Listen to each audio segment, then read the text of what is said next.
अस्सलाम वालेकुम बच्चों, आज का जो हमारा टॉपिक है वो है ट्रांसपोर्टेशन। ये आप चैप्टर स्टडी कर रहे हैं ट्रांसपोर्ट, 9th बायोलॉजी का ये लास्ट टॉपिक चैप्टर है। इसमें आपका ये थर्ड लेक्चर है। इसमें आज आपका ट्रांसपोर्टेशन क्या चीज़ होती है। बच्चों, आपने जब लास्ट टाइम लेक्चर देखा था, जो लास्ट टाइम लेक्चर हुआ उसमें आपने ये स्टडी किया था कि वाटर और आयन का अपटेक, वाटर कैसे आपने मूवमेंट वाइज जाइलम और फ्लम की वजह से आपने अपटेक करवाया था। जाइलम की वजह से आपने रूट से वाटर को एब्जॉर्ब किया, उसको आप कहाँ तक लेके गए थे, आप प्लांट के एरियल पोर्शन तक वाटर को लेके गए थे। ठीक है, अब अगर आपके पास वो वाला वाटर जो आपने रूट से जिसका एब्जॉर्प्शन करवाया था वो आपके पास पहुंच गया कहाँ पे, आपके एरियल पोर्शन पे, मतलब आपके लीव्स के अंदर वो पहुंच गया है, तो आपने क्या करना है वहाँ पे कि आपके पास, आप फर्ज करें आपके पास वाटर था 10 मॉलिक्यूल्स थे वाटर के।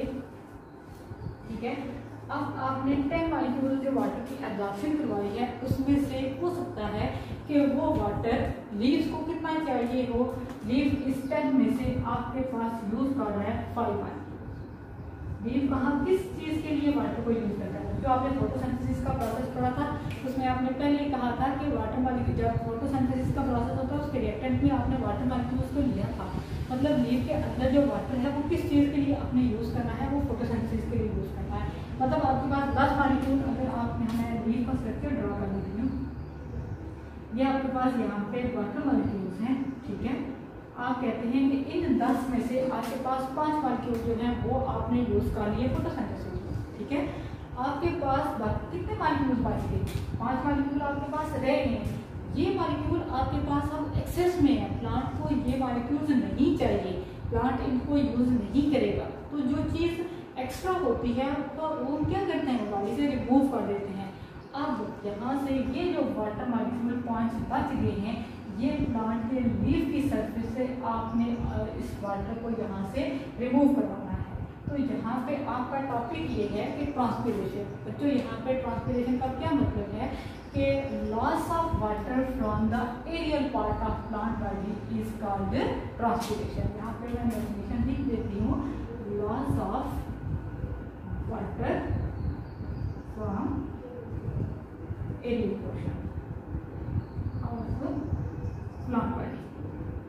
प्लांट की बॉडी से जब आप वाटर के मॉलिक्यूल को रिमूव करते हैं तो इस चीज़ को आप क्या नाम देते हैं, ये आपके पास क्या चीज़ है, ट्रांसपिरेशन। बच्चों, ये एक प्रोसेस है जिसकी वजह से एक्सेस वाटर जो होता है वो प्लांट की बॉडी से आप रिमूव कर देते हैं। तो ये जो प्रोसेस है इसको आप क्या नाम देते हैं, ट्रांसपिरेशन। अब यहाँ पे ट्रांसपिरेशन की 2-3 टाइप्स हैं जो आपने देखनी है कि ट्रांसपिरेशन किस किस वजह से होती है। कि यहाँ पे आप देखें कि एक तो ट्रांसपिरेशन होती है स्टोमेटा की वजह से। ठीक है, दूसरा ट्रांसपिरेशन होती है क्यूटिकल की वजह से, तीसरा ट्रांसपिरेशन होती है लेंटिसेल्स की वजह से। ठीक है, अब जो ट्रांसपिरेशन जो स्टोमेटा के जरिए होती है, स्टोमेटा कहाँ पे होते हैं, स्टोमेटा तो लीव्स के अंदर होते हैं। अब लीव के स्टोमेटा की वजह से जो ट्रांसपिरेशन होगी उसको आप नाम देते हैं, ये कौन सी ट्रांसपिरेशन है, स्टोमेटल ट्रांसपिरेशन। ठीक है, लीव के अंदर जो छोटे छोटे पोर्स होते हैं, जो स्वाप होते हैं, उनको आप कहते हैं स्टोमेटा। उनकी वजह से जो ट्रांसपिरेशन होगा, जो लॉस ऑफ वाटर होगा, उसको आप क्या नाम देते हैं, ये कौन सी ट्रांसपिरेशन है, ये स्टोमेटल ट्रांसपिरेशन है। अब जो क्यूटिकल है, क्यूटिकल कहाँ पे होता है, क्यूटिकल लीफ के एपिडर्मिस के अंदर होता है, इसको आप कहते हैं क्यूटिकल। लीफ के एपिडर्मिस के अंदर एक वैक्सी लेयर होती है। क्यूटिकल क्या चीज़ है कि अगर आपको एपिडर्मिस का स्ट्रक्चर याद हो, आपने पीछे भी पढ़ा था चैप्टर नंबर, आपके पास जो बायोलॉजिक्स वाला चैप्टर है वहाँ पे अडाप्टेशन आपने पढ़ी थी, अडाप्टेशन इन लीफ स्ट्रक्चर, वहाँ पे आपने ये स्ट्रक्चर स्टडी किया था, वहाँ पे आपने क्यूटिकल को भी देखा था। क्यूटिकल क्या चीज़ है, वैक्सी लेयर है एपिडर्मिस की इर्द। अब यहाँ पे इस क्यूटिकल की वजह से जो ट्रांसपिरेशन होगी इसको आप क्या कहते हैं, क्यूटिकुलर ट्रांसपिरेशन। Cuticular transpiration. अब तीसरी चीज है आपके पास लेंटिसेल्स। तो लेंटिसेल्स क्या होते हैं, आपका जो प्लांट बॉडी है उसके स्टेम के ऊपर जो ओपनिंग्स होती हैं, कुछ स्टेम के ऊपर छोटे छोटे पोर होते हैं, उनको आप क्या कहते हैं, कि ये क्या चीज़ है, लेंटिसेल्स। लेंटिसेल्स कहाँ पे होते हैं, स्टेम के ऊपर जो पोर्स होते हैं उनको आप नाम देते हैं, ये क्या चीज़ है, लेंटिसेल्स। और जो ट्रांसपीरेशन इस लेंटिसेल की वजह से होती है उसको आप क्या कहते हैं, लेंटिक्यूलर ट्रांसपीरेशन। तो बच्चों यहाँ पे 3 टाइप्स हैं ट्रांसपीरेशन की। एक को आप कहते हैं स्टोमेटल ट्रांसपीरेशन, दूसरा आपके पास क्यूटिकुलर ट्रांसपीरेशन, तीसरी चीज आपके पास कौन सी आ जाती है आपके पास लेंटिक्यूलर ट्रांसपीरेशन। अब कैसे ट्रांसपीरेशन होती है कि आपके पास अगर लीफ में यहाँ पे आपके पास लीफ का आपको स्ट्रक्चर याद है कि इसके अंदर मेसोफिल सेल्स भी होते हैं। अब जब मेसोफिल सेल्स के अंदर वाटर का कंटेंट ज़्यादा हो जाता है तो इवेपोरेशन, ये जो लॉस ऑफ वाटर होता है ये इवेपोरेशन की वजह से होता है। तो इसकी वजह से आप ये 3 तरह की ट्रांसपीरेशन करवा सकते हैं। अब यहाँ पे हम एक चीज़ को ज़्यादा फोकस करके देखते हैं, वो है स्टोमेटल ट्रांसपीरेशन। स्टोमेटल अगर ट्रांसपीरेशन हो रही है तो इसका मतलब कि हमें क्या करना पड़ेगा, स्टोमेटा को ओपन या क्लोज करना पड़ेगा। स्टोमेटा आपको तो याद है ना कि आपने चैप्टर नंबर 4 में ये स्टोमेटा का स्ट्रक्चर पढ़ा हुआ है जब आपने क्लोरोप्लास्ट का स्ट्रक्चर देखा था। अब आपने अगर स्टोमेटल ट्रांसपीरेशन करवानी है तो उसके लिए आपको देखना पड़ेगा कि स्टोमेटा कैसे ओपन होते हैं और स्टोमेटा कैसे क्लोज होते हैं। तो इसके लिए टॉपिक है opening and closing of stomata. Stomata open होंगे या क्लोज होंगे तो आप वाटर पार्टिकल की मूवमेंट करवाएंगे ना। जब तक ये पोर्स लीव्स के अंदर जो स्टोमेटा है ये ओपन नहीं होंगे तो आप वाटर की मूवमेंट कैसे करवाएंगे। अब ये स्टोमेटा अगर आप इसमें स्ट्रक्चर देखते हैं तो आप इसमें देखें कि कब होगी ट्रांसपीरेशन, जब ये वाले स्टोमेटा जो है ये क्या हो, ओपन। जाहिर सी बात है जब स्टोमेटा ओपन होंगे तो वाटर पार्टिकल यहाँ से मूव करेंगे। अब क्या होता है यहाँ पे कि अगर आप स्टोमेटा का स्ट्रक्चर देखें तो स्टोमेटा के अंदर 2 चीजें आ जाती हैं।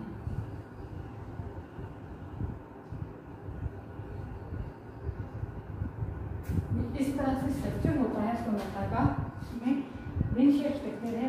ये जो चीजें हैं दोनों, इसको आप कहते हैं स्टोमेटा की ये कौन सी चीजें हैं, गार्ड सेल्स। ठीक है, ये दोनों क्या चीजें हैं, ये है गार्ड सेल। अब ये जो सेंटर में ये वाली जो चीज है इसको आप नाम देते हैं, ये क्या है, ये है स्टोमा।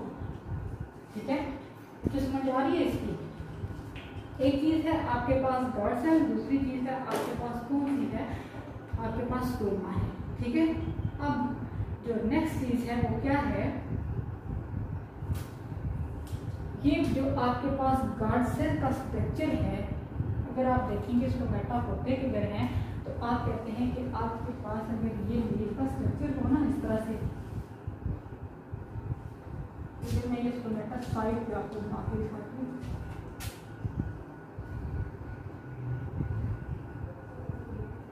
इस तरह से स्टोमेटा है, अगर ये आपके पास लीफ का स्ट्रक्चर हो, ये आपके पास लोअर एपिडर्मिस, ये आपके पास अपर एपिडर्मिस।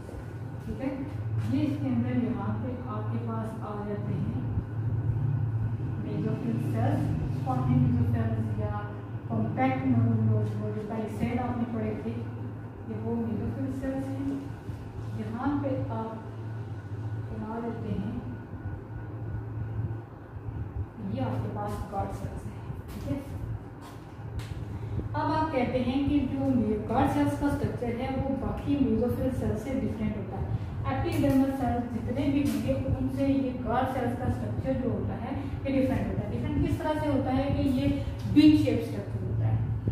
अब जितने भी एपिडर्मल सेल्स हैं उनमें से ये वो चीज़ है जिसके अंदर कौन सी चीज़ होगी, जो जिसके अंदर आप कहते हैं क्लोरोप्लास्ट प्रेजेंट होता है। क्लोरोप्लास्ट किस चीज़ के लिए होता है, फोटोसिंथेसिस के लिए। अब नेक्स्ट आप कहते हैं कि इसमें कि गार्ड सेल जब टर्जिड होते हैं तो उस वक्त क्या होता है कि जो इसकी वॉल्स होती हैं वो अंदर की तरफ एक्सपेंड हो जाती हैं, जिसकी वजह से गार्ड सेल जो होता है वो बिल्कुल खुल जाता है और आप क्या कह सकते हैं कि वाटर की मूवमेंट आप उस वक्त करवा सकते हैं। उस वक्त स्टोमा ओपन हो जाता है, आप वाटर की मूवमेंट करवा सकते हैं। अब ये मूवमेंट कैसे करवा सकते हैं कि यहाँ पे एक और चीज़ का इफेक्ट होता है, इसको आप कहते हैं लाइट का इफेक्ट। एक तो है ना वाटर का इफेक्ट, कि वाटर जब कंसंट्रेशन ज़्यादा होगी तब गार्ड सेल ओपन होंगे, तो आप गार्ड सेल जो ही ओपन होंगे तो आप वाटर की मूवमेंट वहाँ से करवा सकते हैं। दूसरी चीज़ यहाँ पे ये है कि जब पोटाशियम का कंसंट्रेशन ज़्यादा हो जाए, ठीक है। सराउंडिंग में, गार्ड सेल्स के सराउंडिंग में जब पोटाशियम कंटेंट ज़्यादा होता है, डे लाइट में क्या हो कि जो ही पोटाशियम सराउंडिंग में ज़्यादा होना शुरू होता है, जैसे आप कहते हैं कि यहाँ पे ये सराउंडिंग है, यहाँ पे पोटाशियम ज़्यादा हो गया, लाइट पड़ रही है, लाइट की वजह से क्या होगा, यहाँ पे ये जो पोटाशियम के आयंस हैं ये क्या करेंगे, आपको पहले ही बताया कि ये वाली जो चीज़ है, ये जो सेल्स हैं, ये इस वक्त यहाँ पे स्टोमा के अंदर वाटर मॉलिक्यूल भरे हुए हैं, ठीक है। अब क्या होगा कि यहाँ पे जो ही पोटाशियम के आयन यहाँ पे बाहर ज़्यादा हैं, अंदर कम है, तो क्या होगा कि आपको पता है कि यहाँ पे कौन सा मैकेनिज्म होगा, डिफियर का, कि from higher concentration toward lower concentration, तो यहाँ से पोटाशियम के आयंस कहाँ पे मूव करना शुरू हो जाएंगे, गार्ड सेल्स के अंदर। यहाँ पे पोटाशियम ज़्यादा शुरू होना शुरू हो जाएगा, मतलब यहाँ पे क्या होगा, सॉल्यूट की कंसंट्रेशन ज़्यादा होना शुरू हो जाएगी। तो जो भी सॉल्यूट की कंसंट्रेशन ज़्यादा होगी, वाटर मॉलिक्यूल की मूवमेंट होना शुरू हो जाएगी, कि यहाँ पे पहले वाटर मॉलिक्यूल ज़्यादा था, पोटाशियम कम था, अब यहाँ पे पोटाशियम ज़्यादा हो रहा है, तो वाटर मॉलिक्यूल यहाँ से मूव करेंगे, जो ये मूव करेंगे तो क्या होगा कि इसमें वाटर मॉलिक्यूल्स के अंदर, फिर यहाँ पे देखें, जब वाटर का कंटेंट यहाँ पे कम हो रहा है, यहाँ पे एक कंडीशन आए जब यहाँ पे पोटाशियम बहुत ज़्यादा हो गया, तो जब पोटाशियम ज़्यादा हो जाएगा तो इसका मतलब यहाँ पे वाटर कंटेंट कम हो गया।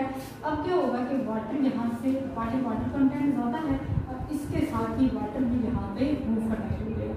जब वाटर यहाँ पे मूव करेगा तो ये जो सेल्स हैं ये क्या हो जाएंगे, ये फ्लैशिंग हो जाएंगे, टर्गर्ड हो जाएंगे। जो भी ये टर्गर्ड होंगे तो यहाँ से ये स्टोमेटा ओपन हो जाएंगे और वाटर मॉलिक्यूल यहाँ से बाहर मूव आ जाएंगे, मतलब ट्रांसपिरेशन हो जाएगी। इसके साथ ही अगर आप इवनिंग टाइम में देखें तो इवनिंग टाइम में क्या होगा कि फोटोसिंथेसिस तो नहीं हो रही, अब जब फोटोसिंथेसिस नहीं होगी तो पोटाशियम आयन बाहर की तरफ मूव करेंगे, वाटर मॉलिक्यूल अंदर की तरफ मूव करेंगे, जो भी वाटर मॉलिक्यूल अंदर की तरफ मूव करेंगे तो क्या होगा कि इसमें एक कंडीशन ऐसी आएगी कि जब वाटर मॉलिक्यूल बाहर कम हो जाएंगे, जब बाहर कम होंगे तो वाटर मॉलिक्यूल बाहर मूव करेंगे। इस वक्त क्या होगा कि ये जो सेल्स हैं इनकी टर्जिडिटी खत्म हो जाएगी, स्टोमेटा क्लोज हो जाएंगे। इवनिंग के टाइम पे स्टोमेटा क्यों क्लोज होते हैं, वाटर कंटेंट कम होता है स्टोमेटा के अंदर, इसलिए स्टोमेटा क्लोज हो जाते हैं, और डे टाइम में वाटर कंटेंट ज़्यादा होता है, इसलिए स्टोमेटा को जो है वो ओपन करते हैं, ठीक है। ये इसका मैकेनिज्म है स्टोमेटा ओपनिंग और क्लोजिंग का। नेक्स्ट हम इसमें देखेंगे factor affecting the rate of transpiration, कि कौन कौन से वो फैक्टर हैं जो ट्रांसपिरेशन के रेट को इफेक्ट करते हैं। इसमें आप नेक्स्ट ये स्टडी करेंगे।